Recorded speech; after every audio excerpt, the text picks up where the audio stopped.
تو ان کو جماعت کے ساتھ نماز پڑھنی پڑتی ہے جی اور حج عمرہ پر یا حج کے موقع پر بھی جاتے ہیں، تو وہ نماز ان کے پیچھے پڑھیں یا ان کی نماز ہوگی یا نہیں ہوگی، یا پھر وہ ان سے آپ بچیں؟ نے جن لوگوں نے حج کیا ہے ان کو یہ بات اچھی سے معلوم ہے حج میں کیا فرض ہے۔ جی حج میں نماز با جماعت فرض ہے ہی نہیں۔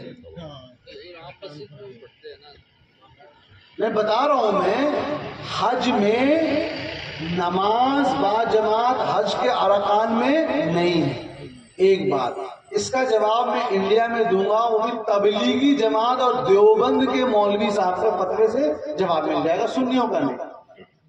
تبلیغی جماعت کے بہت بڑے ایک جو صاحب ہیں، سعد صاحب ہیں، مولانا سعد کاندھلوی اس میں ہیڈ ہیں، تو انہوں نے آج سے 5 سال پہلے اپنی ایک تقریر میں کہہ دیا کہ اسلام میں 3 جو بڑی اہم مسجد ہے، پہلی ہے مکہ شریف مسجد حرم، دوسری کہہ دیا انہوں نے مسجد نبوی، اور تیسری انہوں نے کر دیا ہمارے مرکز نظام الدین کی۔ بڑا مشہور بات ہے۔ اگلے دن آگے دیوبند سے پورا اخبار میں بیان، نیوز پیپر وغیرہ کی انہوں نے تو غلط بولا۔ تیسری مسجد کون سی ہے؟ مسجد اقصیٰ ہے۔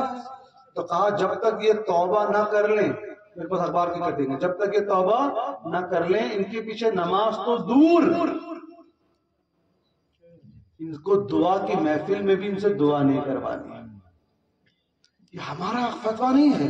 تو میں نے پوچھا ایک صاحب سے دیوبند کے، بھائی سعد صاحب کی اتنی لمبی داڑھی ہے، گوشت بھی کھاتے ہیں، تو ان سے آپ لوگ کیوں؟ نہیں، وہ اب ان کا عقیدہ جب تک توبہ نہیں کریں گے ان کے پیچھے نماز نہیں ہے۔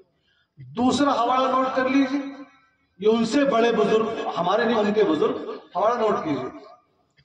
شیخ اشرف علی تھانوی کو سوال کیا مولانا سلیمان ندوی نے، سید سلیمان ندوی نے، کہ حضرت آپ نے مولانا شبلی نعمانی پر کفر کا فتویٰ لگایا ہے، جبکہ مولانا شبلی نعمانی اتنے بڑے عالم دین ہیں، وہ کتاب لکھتے ہیں، ان کے مقالات اخبار میں چھپتے ہیں، تو آپ نے ان کے اوپر کفر کا خراب ہو چکا ہے۔ جب تک عقیدہ درست نہیں ہوگا عمل کا کوئی کام نہیں ہوگا۔